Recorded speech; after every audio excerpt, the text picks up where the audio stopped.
A empresa que opera no regime de maquila não paga imposto algum no Paraguai. As indústrias de maquila vão tributar um imposto único pela operação que eles fazem no Paraguai, que é um imposto que é gravado na exportação do bem ou do serviço e que tem alíquota de 1%. Então, tem aí um benefício maior, que é de que o lucro não é taxado. Nem o lucro, nem a distribuição de dividendos, nem a remessa de capital para fora. A maquila não é uma invenção paraguaia, né? É um sistema de drawback adotado pelo México. Países também da América Central também têm regimes parecidos. Países da Europa do leste também têm regimes parecidos. O Paraguai é mais barato, então vou fazer no Paraguai.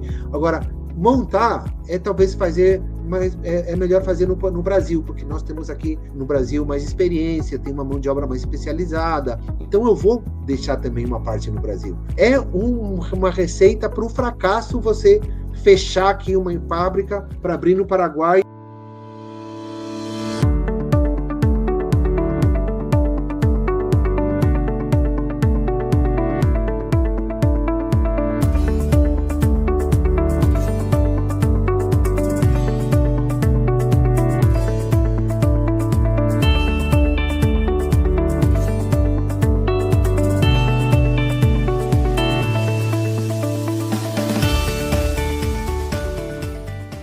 Colegas, amigas, amigos, bem-vindos ao Café Expresso com Minervini. Isso faz parte da nossa websérie da plataforma Minervini Export Academy. Toda semana a gente está trazendo temas extremamente atuais e hoje, obviamente, também temos um tema de grande interesse do empresariado brasileiro. Nessa fase de diversificar mercados, então, nós pensamos que um assunto muito, muito interessante pode ser o Paraguai. Nosso tema de hoje é Paraguai, redução de custos e diversificação de mercados com a indústria maquiladoras. Um projeto muito, muito interessante e já tem centenas de empresas brasileiras que estão utilizando essa nova legislação. Para falar disso, nós temos a honra, o prazer de receber um profissional que conhece a fundo o Paraguai e conhece muito bem o Brasil. E o nosso amigo Sebastião Pogada. Olá, Sebastião, tudo bem contigo? Olá, Minervini, como vai? Tudo bom? Prazer estar Tudo bem. aqui. Obrigado por ter aceito o nosso convite. Eu vou ler algumas linhas do currículo do Sebastião. Mestre em Relações Internacionais pela Universidade de Bolonha, na Itália.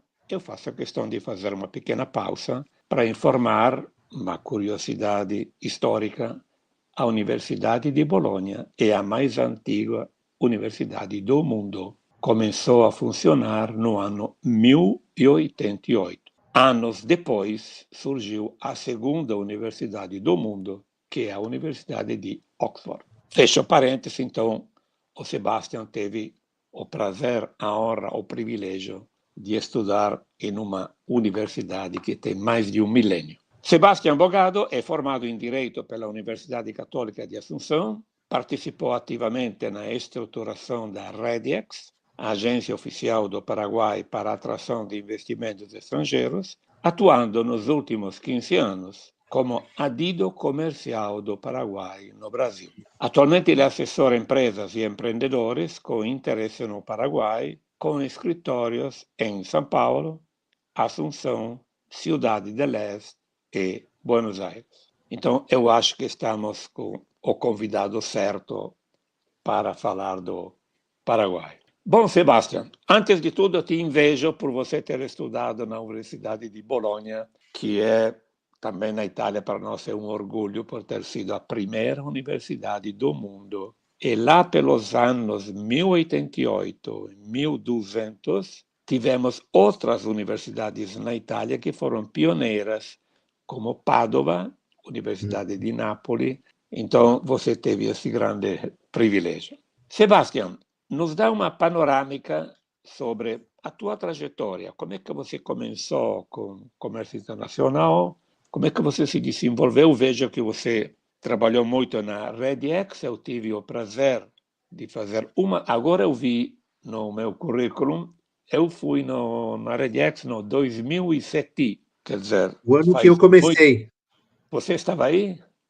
E não sei se foi, se o senhor lembra o mês, porque eu comecei a trabalhar na RedX em outubro de 2007.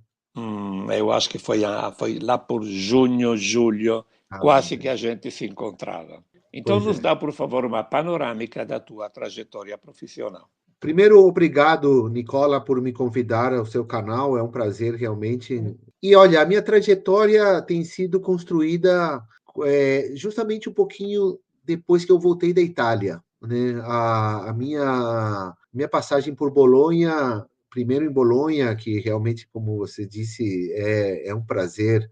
Foi um prazer estudar lá e conviver com os outros estudantes da cidade, que é uma cidade universitária que é muito efervescente, né? Então, depois eu fui para Roma também fazer uma passantia, um estágio num centro de estudos relacionados ao direito internacional, ao direito penal internacional, que alguns juízes da corte na Itália são sempre muito ativos aí nesse setor aí de direito internacional.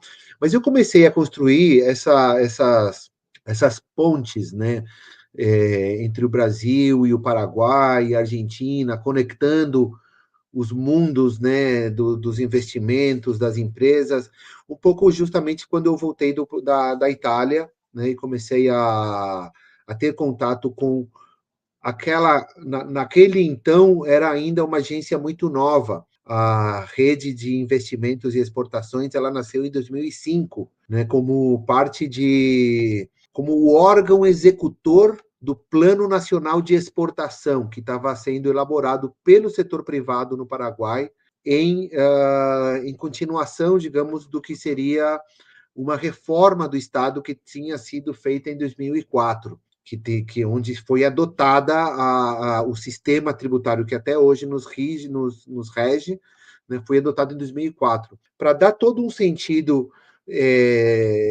lógico à questão da reforma do Estado e trazer investimento estrangeiro, é que foi criado a RedX, para que então o Paraguai se lance ao mundo, né, e comece a ser conhecido, né, começamos a viajar, começamos a participar de fóruns internacionais, e botar um pouco o Paraguai no conhecimento das pessoas, né?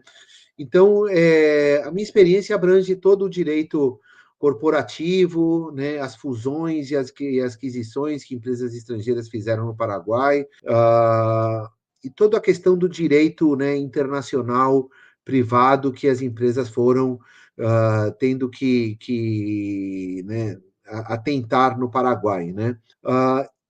Como eu expliquei agora para vocês antes de entrar ao ar, eu toda a vida fui criado entre Paraguai e Brasil, né? Meu pai, ele era engenheiro mecânico, trabalhava aqui no Brasil, ele estava envolvido numa empresa que prestava serviços para Itaipu, né? Então, toda a questão das obras, a obra civil de Itaipu, que durou mais ou menos de 74 a 94, foi o tempo que meu pai morou aqui. Eu nasci em 77, em pleno andamento da vida deles aqui, né? Então, eu, naturalmente, quando entrei a trabalhar no Ministério da Indústria e Comércio, no Paraguai, comecei a me especializar em atendimento a empresas brasileiras que naquela época já começavam a chegar, né?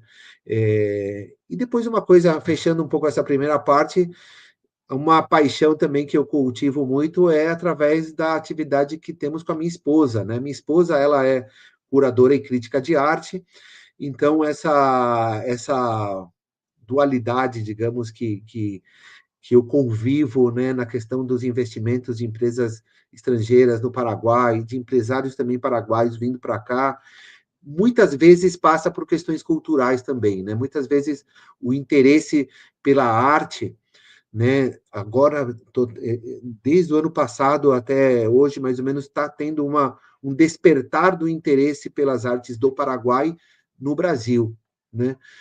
O Paraguai sempre teve interesse pelas artes brasileiras, né?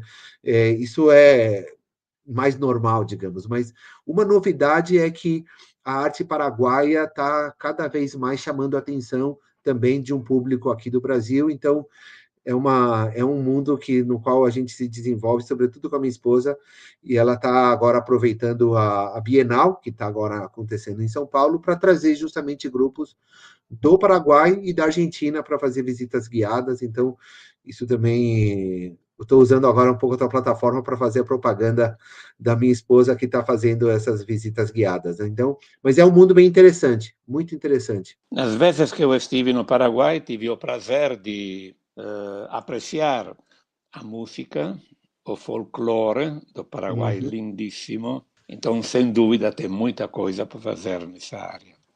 Sebastião, antes de abordar o assunto da maquiladora, como é que anda o comércio bilateral Brasil-Paraguai? Tá, olha, o intercâmbio comercial entre Brasil e Paraguai, né, é historicamente robusto e estratégico, tá, para ambos os países, né? O Paraguai sempre se posicionou como um país muito importante para o Brasil e mesmo com o tamanho pequeno, né, temos aí a represa de Itaipu que nos une, né? E para o Paraguai também, o Brasil é o maior sócio comercial, né? Então, nos últimos anos a gente tem observado uma dinâmica de crescimento constante, né? Com momentos de aceleração e momentos de ajuste, né? O Brasil, historicamente, é um grande exportador de manufaturados, né? A indústria de veículos, né, automotora do Brasil é manifesta, né? Uma dos grandes setores aí, né? Mas também a produção de máquinas agrícolas, né? Colheitadeiras, todas as máquinas agrícolas, né? Que são usadas na maquinização da terra. Produtos químicos, produtos fertilizantes, produtos eletroeletrônicos, que são fabricados no Brasil, que chegam também no Paraguai, não chega só da China, do Paraguai, de eletrônicos. O Brasil também tem sabido fabricar e fornecer o mercado paraguaio. E o Paraguai exporta principalmente produtos primários, tá? As commodities do agronegócio, tá? Isso desde os anos 60, mais ou menos, né? Foi sempre se consolidando e continua. Continua a agricultura e a pecuária ainda sendo dois setores chaves para entender o Paraguai. Mas o que mais se destaca realmente é o crescimento dos manufaturados paraguaios que são industrializados propriamente sob o regime de maquila. Tá? Então, do que a gente está falando aí? Justamente do setor têxtil, confecção de roupa, confecção de cama, mesa e banho, confecção de tecidos, agora mais do que confecção de roupa, né? Isso também, os elos da cadeia têxtil estão se introduzindo cada vez mais no Paraguai. Você já tem agora algumas indústrias fazendo fios, não só roupa, né? Não só confecção de roupa, mas estão já fazendo tecidos e fios. Depois, um setor muito interessante que não existia sequer antes da maquila é o setor de autopeças, começando pelos famosos chicotes elétricos, né? Todo o sistema de fios que vão num carro, né? Normalmente essas são produções chamadas Tier 1, né? Ou seja, é o primeiro fornecedor da linha de montagem né, da Volkswagen, da Ford, da Renault, da Hyundai, todas essas montadoras, quando você é Tier 1, você fornece a linha, né, de montagem.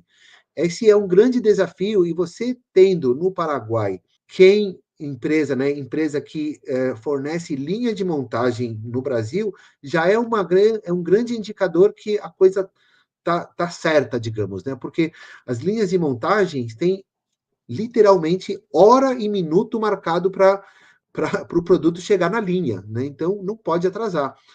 E aí você tem, puxa, mas tem uma fronteira que passar, tem 2 aduanas que passarem, sim, é isso mesmo, tem tudo isso, e chega no tempo certo, né? Então, um pouco para me adiantando um pouco mais, né, no que são os pontos mais na frente da nossa conversa, mas são realmente estruturas produtivas que são eficientes, que estão demonstrando ser eficientes, né? Sem Então, dúvida, isso quer essa dizer balança qualidade comercial, para fornecer diretamente à indústria automobilística, quer dizer just in time, em termos de entrega, então a cadeia de fornecimento tem feito progressos fantásticos. Eu tenho sim, acompanhado por muito tempo a indústria da maquila do México, pelo meu trabalho que eu tenho feito há muitos anos no México, e fiquei surpreso por essa nova legislação no Paraguai sobre a indústria da maquila. Sem sim. dúvida, tem algumas pequenas diferenças entre as duas. Como você sabe, então, o Paraguai vem despertando cada vez mais interesse no Brasil. Eu queria que você nos desse alguns detalhes, porque, claro, é um tema muito amplo, muito vasto, sobre a legislação em termos de impostos, impostos sobre a exportação, impostos sobre a importação de componentes e o regime de maquila, digamos. Este é mais ou menos o tema, o grande Uhum. tema que a gente tem que desenvolver. Ótimo. Não, excelente tema e o timing também perfeito do nosso timing, né? Porque a Maquila é uma lei que foi passada no Congresso paraguaio em 1997, tá? A primeira vez que a lei foi sancionada e publicada. Digo a primeira vez porque agora, este ano de 2025, foi feita uma atualização, digamos, né, uma modernização da lei, né? Então, temos aí duas leis, a Lei 1064/97, que é a lei original, e a Lei 7547, 7547/2025, né, que veio a dar uma modernização para os processos internos que temos que seguir, né, que há no Ministério da Indústria e Comércio, e, sobretudo, também para sublinhar e frisar a importância que o governo dá para a questão de serviços. Tá? Os serviços também são contemplados na lei da maquila. Então, o que é a lei da maquila? Né? A lei da maquila estabelece um regime especial para empresas no Paraguai que se dedicam à industrialização de um bem ou de um serviço e que está destinado à exportação. Tá? E, para isso, oferece um pacote de serviços de incentivos fiscais e aduaneiros, tá? Que consideramos que é altamente atraente. Né? Então, o que é esse arcabouço aí, esse pacote de incentivos fiscais? Né? Os Você principais pilares, digamos, da lei. Quais são os principais pilares? E eu posso dizer basicamente numa frase que é uma frase que contém a lei propriamente da lei da maquila, que a empresa que opera no regime de maquila não paga imposto algum no Paraguai, tá? Algum. Então, nenhum imposto que grava a economia do Paraguai,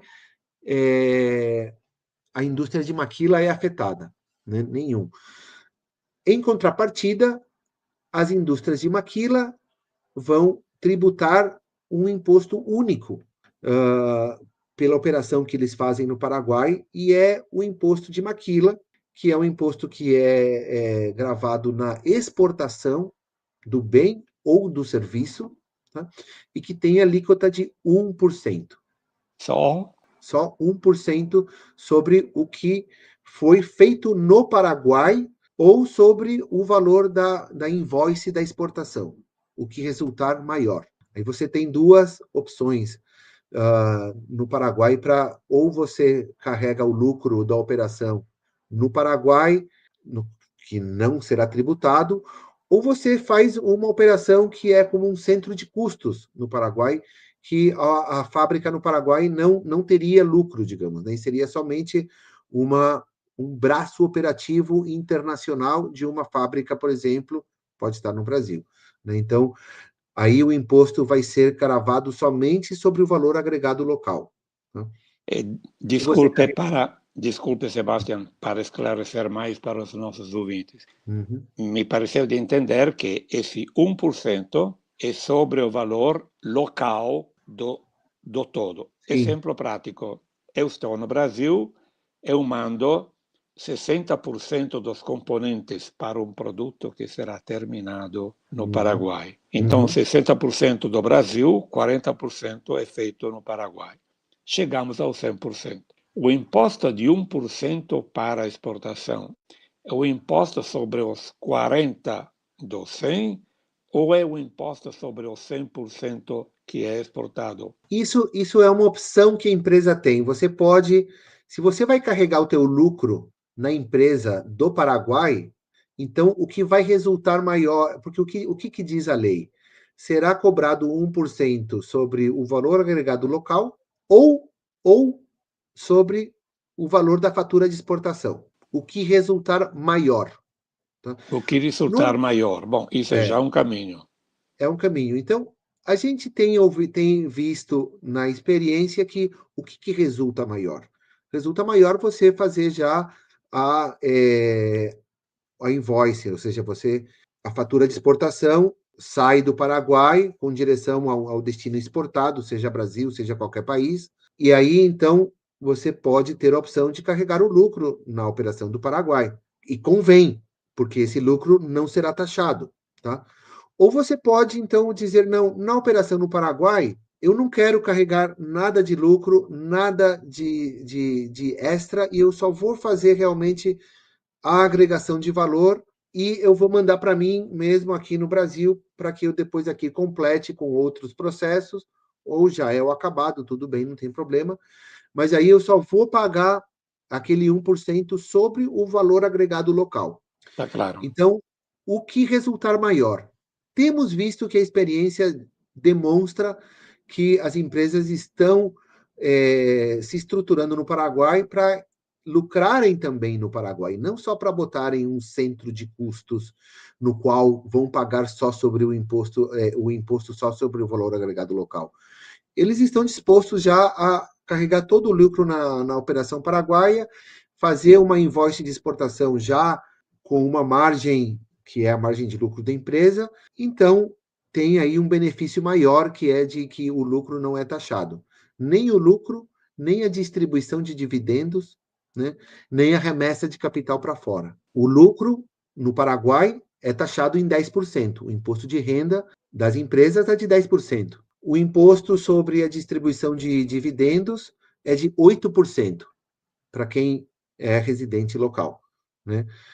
Você apura teu lucro, paga teu imposto, e se você não vai fazer um reinvestimento através de um aumento de capital na empresa, então você faz a distribuição dos resultados. Essa distribuição é taxada em 8%, exceto quem trabalha no regime de maquila. A empresa que opera no regime de maquila, lembre-se daquela minha frase, a empresa que trabalha no regime de maquila não paga imposto algum no Paraguai, somente o imposto de maquila, que é de 1%.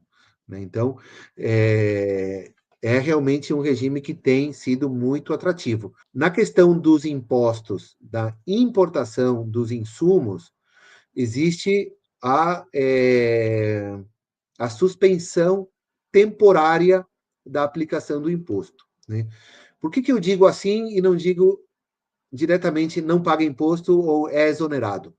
Porque não é exonerado, não é liberado do imposto. O imposto, ele é calculado, mas ele fica suspendido, tá? E não, afinal, na prática, ele não é aplicado, mas acontece que tem aí uma condição que o governo paraguaio bota, né? A lei da maquila bota é que você importe a matéria-prima e que seja realmente uma matéria-prima para ser transformada e exportada, né? Então, é isso que a empresa está assumindo que vai fazer. Vai importar temporariamente, por exemplo, um tecido, né? Vai transformar esse tecido em X quantidade de camisas, quantidade de bermudas e X quantidade de lenço, sei lá, para dizer alguma coisa. Isso, então, você bota tudo no papel, porque você tem que, como você é beneficiário de um regime especial, é uma coisa que é bem mais controlada do que se não fosse. né? Então, você tem que botar tudo no papel e apresentar para o Ministério da Indústria e Comércio, onde funciona o CNIM, o Conselho Nacional das Indústrias de Maquila, que é o órgão que regula a operacionalidade da maquila, né? Então, aí primeiro você inscreve a empresa no regime de maquila, que é um processo rápido de, sei lá, 24 horas, e depois você apresenta um programa de maquila, no qual você diz, eu quero fabricar 100 mil pares de bermudas. E para fabricar 100 mil pares de bermudas, eu preciso importar X rolos de tecidos, né? Isso tudo, então, é botado, é calculado os coeficientes de produção, você tem que declarar, ok, com esses rolos de tecido, eu vou fazer X quantidade de camisa, X quantidade de bermuda, e está tudo isso controlado com a aduana, com o Ministério da Indústria, né? Com a Secretaria de Tributação, que agora chama Direção Nacional de Ingressos Tributários, DENIT, né? E está tudo controlado. Então, o que entra e o que sai, para que o que entre seja transformado e saia e não fique, digamos, tendo uma distorção do comércio quando a matéria-prima ela é vendida no mercado local. Isso não pode acontecer. Tá? Se isso acontecer, aquele imposto foi calculado, ficou suspendido, então aí ele é aplicado. Mas não acontece nunca, porque as empresas normalmente.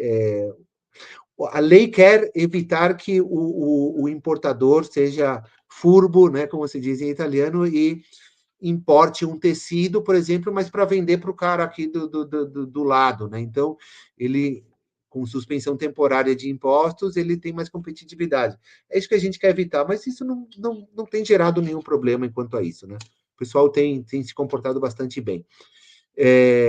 Mas tudo é especial na maquila. Quando a carga chega no Paraguai e é para uma indústria de maquila, ele já vai para um outro canal, bem mais rápido, bem mais célere, que eu sempre digo para os meus clientes, né? O teu despachante de alfândega, o teu contador, o teu prestador de serviço tem que estar especializados em maquila. Porque até os próprios prestadores de serviço no Paraguai, a maquila não é tudo que o Paraguai tem. A maquila é um pedacinho pequeno, inclusive, do Paraguai. Então, tem muito despachante de alfândega, muito contador, bons contadores, bons despachantes. Não quero criticá-los, né? Não vou mencionar, inclusive, nem nome de ninguém, mas que não são especialistas de maquila.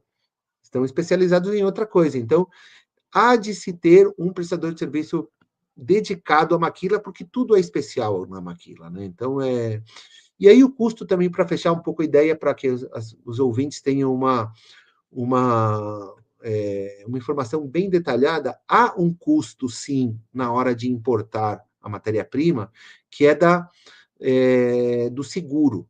Você tem que oferecer uma caução para o Estado paraguaio, que é basicamente isso também, né? As pessoas são desconfiadas por natureza já da estrutura do próprio sistema, né? Porque você tem um benefício, então você tem que oferecer para o Paraguai uma caução que você vai, né, gozar desse só isso. Então, normalmente, o que é essa caução? Ela representa uma percentual pequena, de 1 a 2 a 3% até, do valor do imposto que ficou suspendido. Tá? Então, se você vai importar uma carga de 100 mil dólares, bota que o imposto de importação seria 20%. Então, seria 20 mil dólares. O imposto que vai ficar suspendido. A caução que você vai oferecer, que você tem que oferecer para o Estado, vai depender do teu produto, da tua garantia, vai depender da empresa com a qual você assegure, né, da seguradora, aí tem todas no Paraguai, Mafre e todas as grandes, né? Mas vai depender do que você tem de garantia do produto, mas é mais ou menos 1 a 2% desse 20 mil dólares que ficou. Então, bota que seja 1%, né? São 2 mil dólares de custo financeiro para você internalizar no Paraguai uma carga de 100 mil, né? Como custo único, praticamente. Então, isso é também bem interessante. Isso tudo na importação de matérias-primas, né? Caso você tiver que comprar algum insumo no Paraguai, seja, por exemplo, uma parte, né, do aviamento, algum fio, alguma coisa, ou mesmo, por exemplo, numa fabricação de alguma peça, por exemplo, metalúrgica, de uma peça para uma maquinária, por exemplo. Normalmente você tem que pintar aí com aquelas pinturas eletrostáticas, né? E é um serviço que normalmente é feito no Paraguai também, muitas fazem isso. E aí você paga um IVA, né? Porque quem vai prestar esse serviço para você tem que cobrar IVA. Não tem como a empresa que faz alguma coisa não recolher o IVA, né? Você obrigatoriamente vai ter que pagar. Mas você é maquilador, exportador, não tem que pagar IVA. Então gera um crédito de 100% desse IVA para você pagar outros impostos, inclusive esse imposto de 1%, ou para vender esse crédito para outras empresas, né? Afinal, é um documento, né? É um papel que pode ser objeto de transações comerciais. E é bem interessante isso também, porque normalmente você às vezes termina pagando IVA para algumas questões, mas isso gera um crédito, né? Toda essa estrutura realmente está funcionando bastante bem. O CENIMI aí cumpre um fator interessantíssimo e justamente essa nova lei veio a informatizar mais o sistema, tá? Porque ela é a que regula tudo, né? Ela que autoriza a importação, autoriza a exportação. Membro do conselho são os membros do Conselho Nacional das Indústrias de Maquila, são membros da aduana, são membros do Banco Central, são membros do Ministério da Economia. Então, há um controle acabado de tudo, né, para que, então, não haja nenhum desvio e se cumpra o que é a meta da lei mesmo, né, que é criar emprego e criar também uma base industrial no Paraguai que, se não tivesse sido pela lei da maquila, talvez o próprio mercado paraguaio não fosse tão atrativo, né? Porque somos um país pequeno. Se bem somos um país pequeno, somos um mercado muito grande, porque o mercado é o Mercosul, tá? Mas o país é pequeno. E você vê que maquila sempre está. A maquila não é uma invenção paraguaia, né? É um sistema de drawback adotado pelo México, como, né, você mesmo falou. Nós mesmos, o Ministério da Indústria do Paraguai, viajou para o México no final dos anos 90 para estudar justamente a questão da maquila mexicana, para adotar muitas coisas da maquila mexicana para o Paraguai. Mas você vê que, por exemplo, países também da América Central também têm regimes parecidos, países da Europa do leste também têm regimes parecidos. Todo país que não é atrativo por si mesmo, pelo próprio mercado, que tem um tamanho relativo menor, é propício a ter um regime de maquila, né? Claro. Sebastião, duas perguntas. Uma, a maquila se refere só aos países do Mercosul ou eu, empresa italiana, eu quero exportar para o Brasil, que é complicado, então eu faço uma indústria no Paraguai, mando 60% de componentes da Itália, 40%, e depois do Paraguai eu exporto para o Brasil. Quer dizer, a pergunta é dedicado só aos países do Mercosul ou é universal? Não, é universal. É universal. O regime de maquila foi criado, tendo a resposta mais adequada ao regime de maquila, foi criado para a própria indústria paraguaia, né? É a indústria paraguaia que tem que saber aproveitar o regime de maquila. Mas aí você tem que ter em conta, Nicola e todos os outros ouvintes, que o Paraguai é um país aberto aos investimentos estrangeiros. Desde 91, inclusive antes da maquila, o Paraguai já era aberto, no sentido que todos os investimentos, todas as leis de incentivo aos investimentos são tanto para investimentos nacionais como estrangeiros. Você tem empresas brasileiras e argentinas, sim, majoritariamente no Paraguai, por uma questão de proximidade. Mas existem empresas espanholas, existem empresas alemãs, existem empresas dos Estados Unidos, de outros países, italianas também. No setor madeireiro, por exemplo, existem várias empresas italianas atuando no Paraguai há um bom tempo. né? A Espanha é um grande investidor no Paraguai também, né? Tem algumas indústrias de maquila. Estados Unidos também investe no Paraguai, México também investe no Paraguai. Agora, nada do que possa ser comparado com Brasil e Argentina, né? E Brasil, sobretudo, mas isso é naturalmente. Então, a resposta não é só para Mercosul, não, é universal e realmente Japão também tem investimentos. E eles. Desculpe, mais uma pergunta. Falando de Mercosul, você Uhum, mencionou a Argentina. uhum, Digamos que eu sou uma empresa brasileira. Eu tenho uma fábrica no Brasil e uma fábrica na Argentina, por exemplo. O assunto de isenção de impostos na importação, eu posso, por exemplo, enviar do Brasil 40% dos componentes e os outros 20% entram da Argentina? pode, claro, Pode se aplicar esse caso? sim, totalmente. Totalmente. A matéria-prima pode vir de vários lugares, de qualquer lugar do mundo. O O que importante é que não importa supera os 60%. é isso, é isso. O que importa é que realmente se cumpra a exigência de conteúdo local, tá? Agora, eu vou fazer uma ressalva aqui muito importante, porque as pessoas tendem a pensar em produtos nacionais ou não nacionais, ou seja, do Paraguai ou não do Paraguai. E não é assim. Quando a gente fala de conteúdo local, de questões de regras de origem, aí a gente está falando de que existem dois tipos de bens, né? Os bens que são intrazona, dentro do Mercosul, e os bens que são de extrazona, fora do Mercosul. Vou repetir de novo só para sublinhar a importância. Quando a gente fala de regras de origem, são só esses dois tipos de bens, né? Então, por exemplo, no seu caso do seu exemplo, se uma peça ela é originariamente fabricada no Brasil, ela é originária do Brasil, tá? E ela então vai para o Paraguai para que no Paraguai seja adicionada outros, ou seja, para adicionar valor, né? Estampar, usinar, pintar, dar forma, cortar, o que seja, né? É, faz a diferença se a peça é fabricada no Brasil ou se é fabricada na China, por exemplo, né?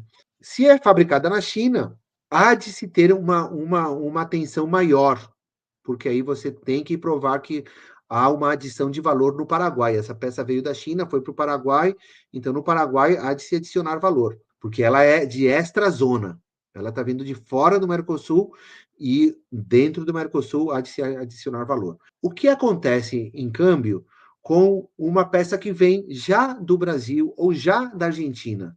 Ela já é originária do Brasil, já é originária do Mercosul. Então, ela pode viajar para o Paraguai, para que no Paraguai você estampe, usine, corte, dobre, pinte, o que seja, e sempre vai ser uma peça do Mercosul. Aí a agregação de valor, por exemplo, pode ser bem menor, pode ser uma agregação de valor de um número qualquer, digamos, sei lá, 10% ou 5%, sei lá, 25%, um número que seja assim, aberrantemente menor do que seria os usuais 40. Não tem problema. Não tem problema porque a peça já é originária do Mercosul. Ela já é 100% do Mercosul. E o que precisa você ter é que ela seja originária do Mercosul. Então, se a peça vai voltar de novo para o Brasil, não tem problema. Tá? Então, sempre quando a gente fale de produtos que vêm de extra zona da Europa, não precisa ser da China, né? Algumas coisas vêm dos Estados Unidos, alguma coisa vem. A Europa produz também um monte de maquinárias que depois vão ser finalizadas nos países, né? E sobretudo quando se trata, por exemplo, né, Nicola, de montagem, ensamblagem, diluição em água, separação em volume. Normalmente há um monte de casos assim, por exemplo, bicicletas, né? Bicicletas elétricas, tá agora na moda, todo mundo quer fazer ensamblagem de bicicleta elétrica. Uma coisa é se você monta todas as peças das bicicletas, de uma bicicleta, você monta todas as peças, mas todas as peças você trouxe de fora do Mercosul. Isso não dá origem, porque tem uma regra na legislação de regras de origem, que diz especificamente que quando se tratar de montagem, ensamblagem, diluição em água, separação em volume, e forem todas as peças originárias de fora do Mercosul, a simples montagem, ensamblagem, etc., não conferirá origem. Tá? Você tem que ter um blend aí de pelo menos 40% de peças intrazona, e 60% pode vir de fora. Tá? Agora, se a peça que você vai montar, o quadro, as peças, todas já são fabricadas no Brasil, você pode fazer a montagem no Paraguai, não tem problema nenhum, porque a peça já é originária do Brasil. Ok, Então, vamos passar agora. Então, digamos, está claro, a lei da maquila diz 60% fora, 40% local. Agora, você falou que também se aplica para exportação de serviços. Digamos que eu quero exportar um serviço de consultoria, engenharia, software, etc. Por exemplo, serviço de consultoria, de treinamento. Também se aplica o assunto tipo do 60%, tipo, sei lá, eu sou um consultor, eu tenho uma sede no Paraguai, eu crio um curso, devo ter um consultor do Paraguai que também ele junta o seu 40, é isso? e no caso dos serviços é mais simples, eu diria, né? Porque você não tem aí uma importação de nada, né? Você não importa nada. Eu fui fazer primeiro uma aclaração que os temas de origem não dizem respeito à lei da maquila, tá? Independem da maquila, tá? Você pode ser um beneficiário do regime da maquila ou não, mas sempre que você fazer uma exportação do Paraguai para algum país que tenha algum benefício fiscal, você vai ter que fazer as regras de origem. Então, independente de se for maquila ou não maquila, tá? Não é a maquila que introduz a questão da origem, né? A origem está posta aí pela questão do Mercosul, basicamente, né? O da LAD, se quiser ir mais para trás, inclusive, né? Dito isso, a questão dos serviços é muito mais simples, porque não tem que importar nada, tá tudo aqui na cabeça da pessoa, né? Ou das pessoas, né? Que exportam o serviço que ela tem dentro de si. Então, aí paga somente realmente 1% sobre a fatura de exportação do serviço e ponto. Não tem muito do que. Não tem nenhuma questão aí para dizer, ok, não, esse serviço é originário do Paraguai, né? Só pelo fato Não de é, você estar no desculpa, Paraguai já é, né? claro. Então, por o exemplo que eu acabei de fazer, eu vou vender um projeto de engenharia para a Colômbia.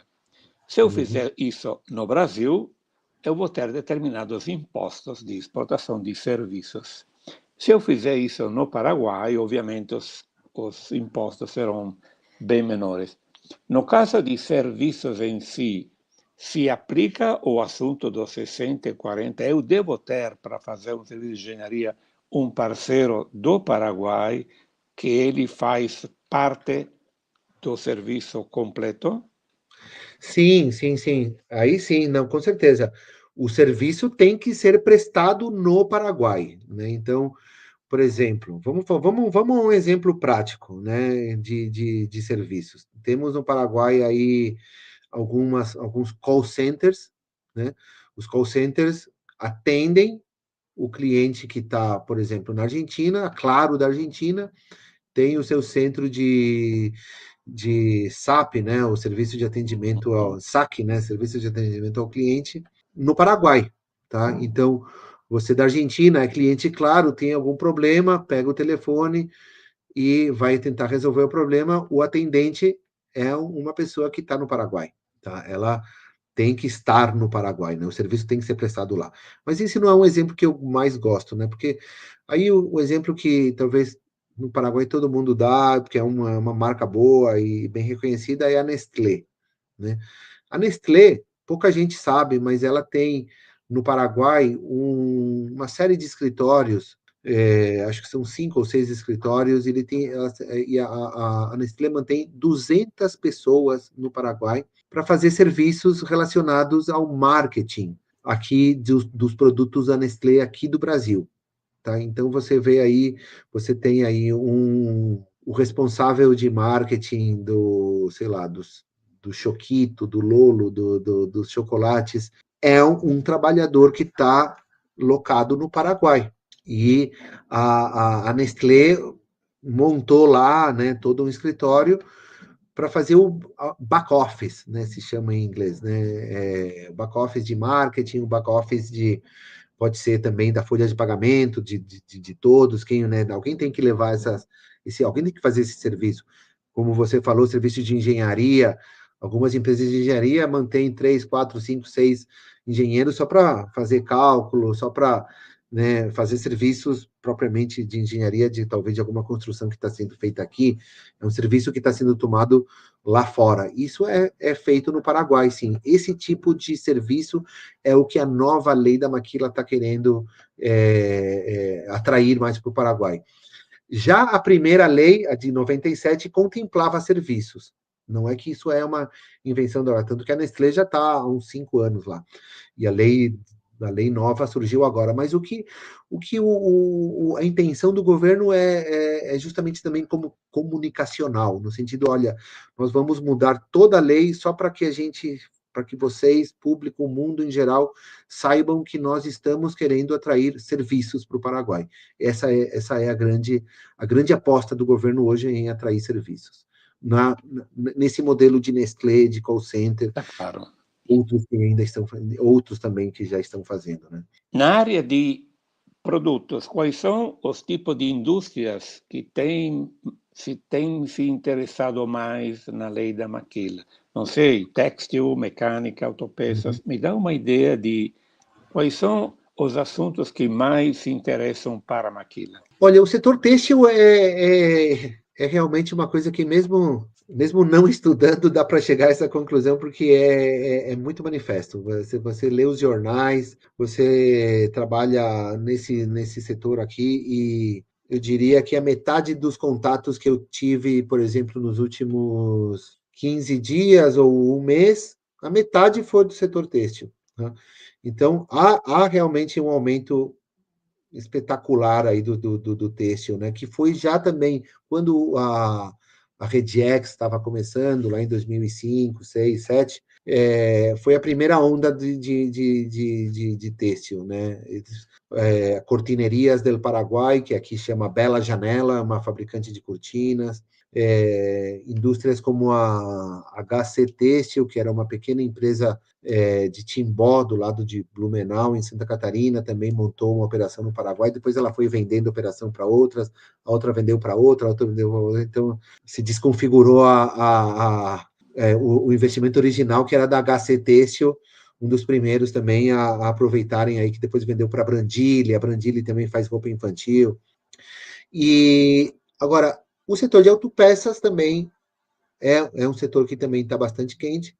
Aí você tem a indústria metal-mecânica, né, que fazem peças né, para maquinárias, ou você faz a maquinária inteira.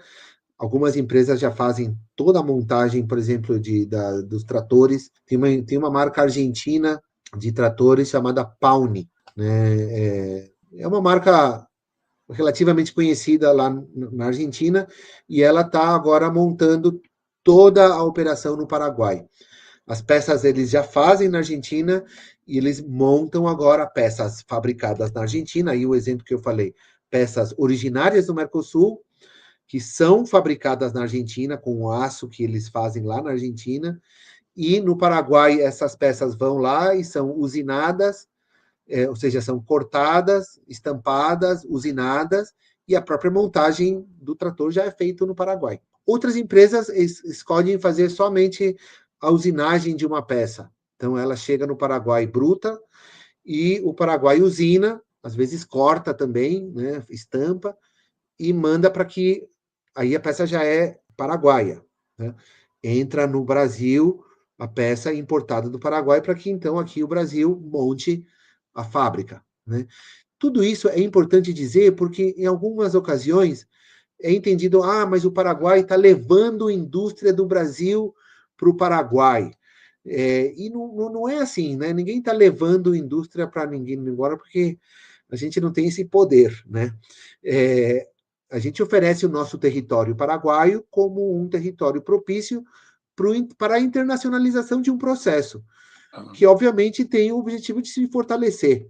Né? Se você não vai se fortalecer, então não venha, não vai para o Paraguai, né? Porque vai ser aquele famoso tiro no pé. Você tem que se fortalecer naquela questão de ir para o Paraguai, né? Estudar um pouco o que é mais competitivo fazer aqui, o que é mais competitivo fazer no Paraguai. A gente tem que ter, como Mercosul, como país do Mercosul, um compromisso com a competitividade das empresas.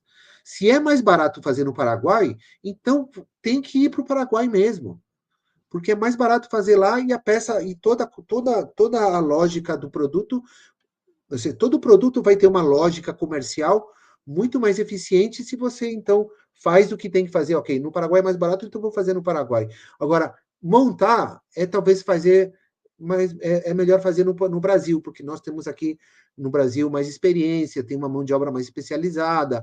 Então eu vou deixar também uma parte no Brasil. É uma receita para o fracasso você fechar aqui uma fábrica para abrir no Paraguai e você mudar Claro, o preço claro. final. São coisas interessantes, caso por caso, dá para estudar. Mas, no modo geral, o investimento que você faz no estrangeiro, não só para o Paraguai, que você faz no estrangeiro, você tem que se fortalecer, né? Então, essa tem sido a receita das empresas que têm se fortalecido aqui no Brasil com o investimento que fizeram no Paraguai. Exatamente. É preciso, obviamente, avaliar o que é competitivo fabricar no Brasil, o que é que sai mais barato fabricar no Paraguai, mas ainda na situação atual que o Brasil precisa incrementar muito a exportação de produtos industrializados, pois o Brasil depende muito de bens primários. Então, sem dúvida, a lei da maquila se aplica muitíssimo em termos de produtos industrializados. Sebastião, um outro tema que também está chamando muita atenção é o famoso corredor bioceânico. E o Paraguai está, assim, em um trecho no meio desse longo caminho. Como é que está indo esse assunto no Paraguai?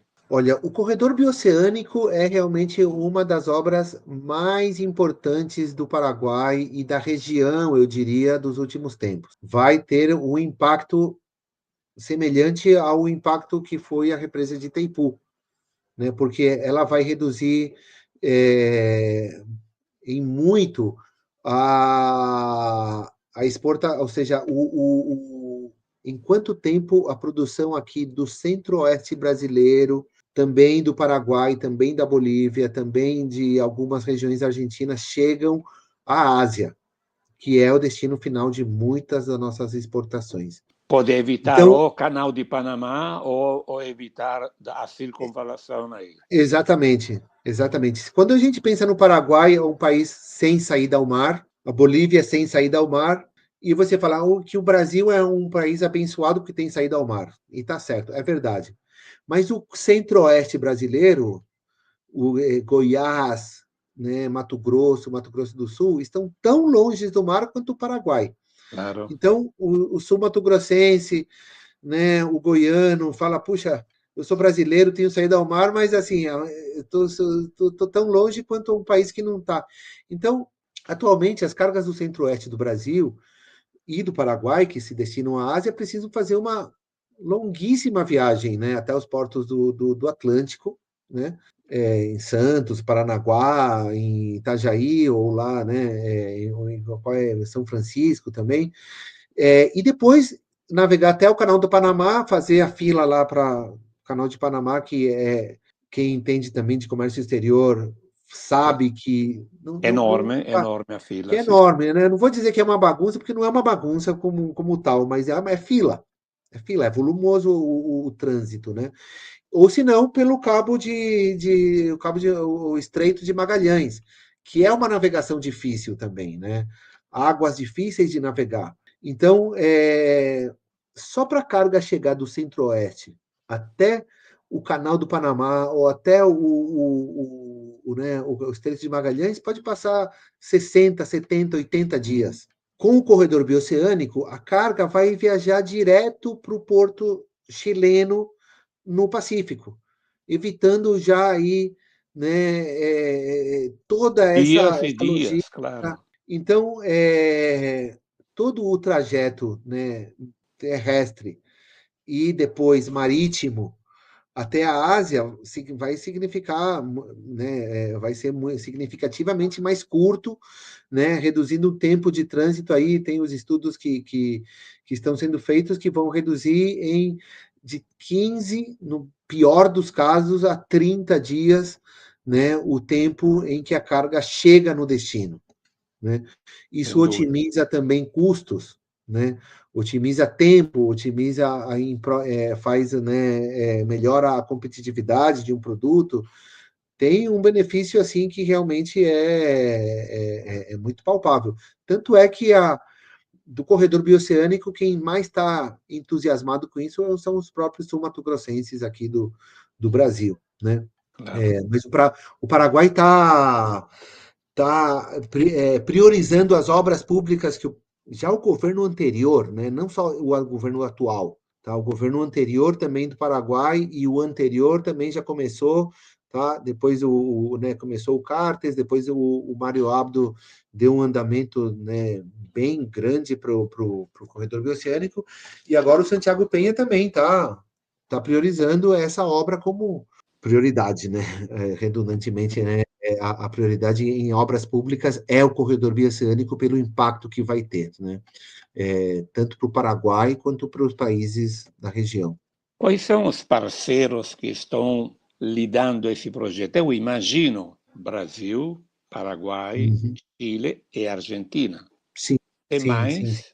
São esses quatro? E não, são esses 4 países, né, os mais afetados positivamente e, por exemplo, algumas as obras que estão sendo feitas já são licitações que foram ganhadas por um consórcio de empresas brasileiras e paraguaias, né? Uhum. São empresas brasileiras e paraguaias e argentinas também que estão fazendo a obra, né? Então, são também, isso já, por si só, também já é um desenvolvimento interessante, né? São paraguaios e são brasileiros que estão construindo esse corredor bioceânico. Qual é a previsão que vai terminar esse projeto? Esse projeto está previsto, está já operativo a meados do ano que vem, né? Já? Que Do ano que vem, ótimo. sim, sim, sim. Uhum. Segundo semestre do ano que vem. Já está bem avançado. As obras as obras, por exemplo, da ponte que vai unir Porto Murtinho com Carmelo Peralta, no Paraguai, aí Mato Grosso do Sul, Paraguai, é uma ponte nova, está sendo financiada por Itaipu e já deve estar mais ou menos em 80% agora, hoje. Nesses dias eu estava vendo aí, mas já foi há uma semana atrás, mais ou menos, que estava em 78% mais ou menos de avanço de obras, né? E da ponte, né? Voltando um instante atrás, quantas empresas estão utilizando a lei da maquila atualmente, empresas brasileiras? Tem uma ideia? Olha, empresas estão, isso está sempre, Tá, literalmente todos os dias evolução. tem Todo dia é tem diferente. empresas novas chegando, mas são mais ou menos 250 empresas, mais ou menos, já operando, das quais 80% mais ou menos são empresas originárias do Brasil, né? Entendo. A grande maioria são empresas do Brasil. Aí você tem uma parte argentina e uma pequena parte também de outros países, né? Espanha, Estados Unidos, Alemanha, como eu já disse, Japão também, né? Ok, Sebastião, o nosso tempo está voando, nós já ultrapassamos muito. Tudo bem. Uma última pergunta que eu faço a todo mundo. Eu considero sempre que as diferenças culturais podem estragar um negócio que você demorou anos ou meses para fazer. E, infelizmente, isso o pessoal não leva na devida importância. Então, Uhum. você supõe que eu não conheço o Paraguai. Eu devo fazer negócio com um paraguaio. Qual é a abordagem que você sugere? O que não fazer e o que fazer com um operador do Paraguai? Tá. Essa é É uma pergunta que eu acho que vale para todo mundo, né? E todos os setores, todos os países têm as suas particularidades, né? O paraguaio é um povo muito orgulhoso de si mesmo, tá? É um povo que também há de se mencionar também, né?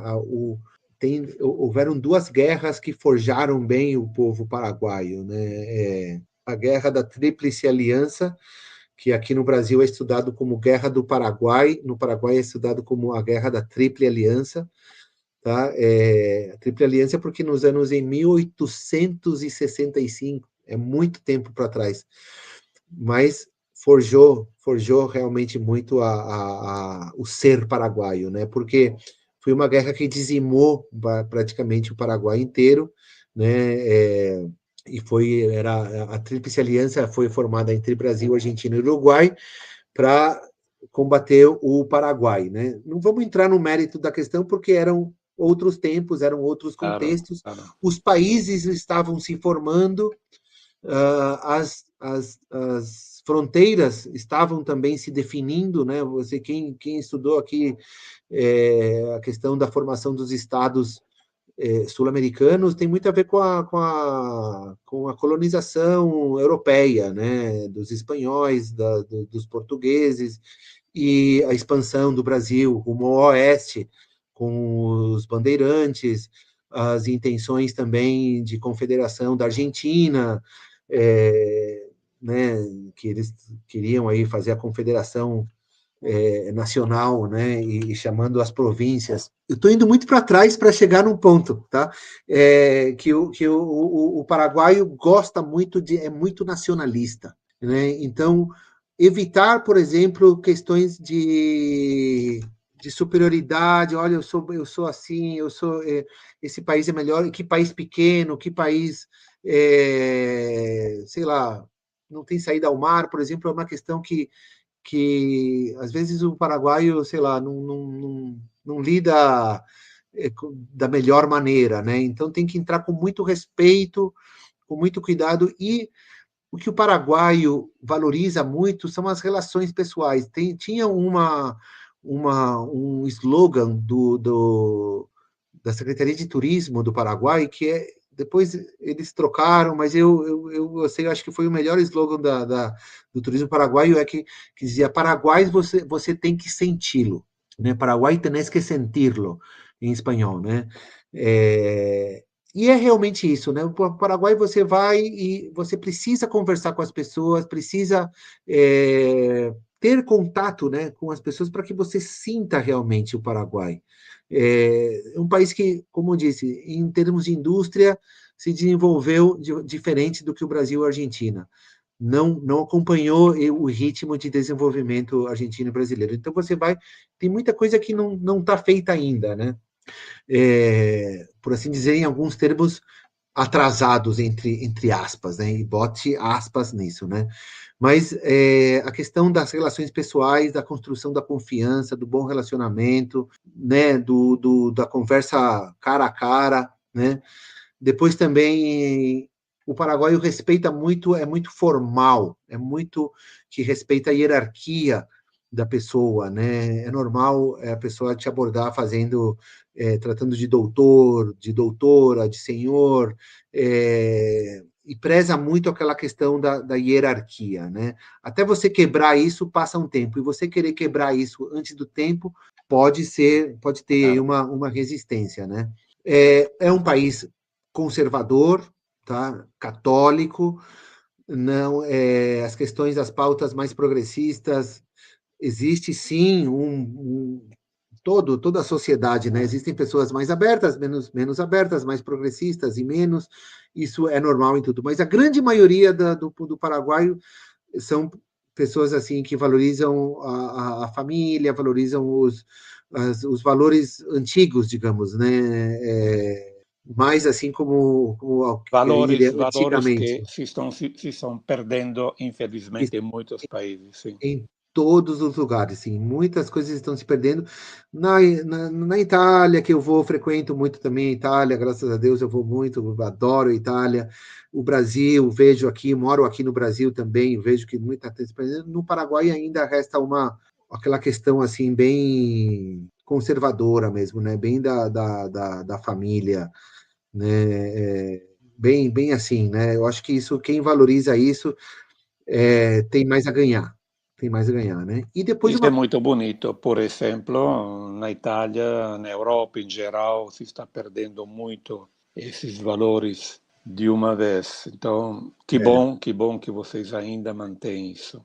e a questão é a última questão mais importante, talvez a questão da língua guarani, tá? Isso é o que mais é o orgulho do paraguaio, né? O que, porque e você vai para o Paraguai e as pessoas falam mesmo em Guarani. Na rua, tem jornais, né, jornais na TV, né, telejornais, né, que são em Guarani.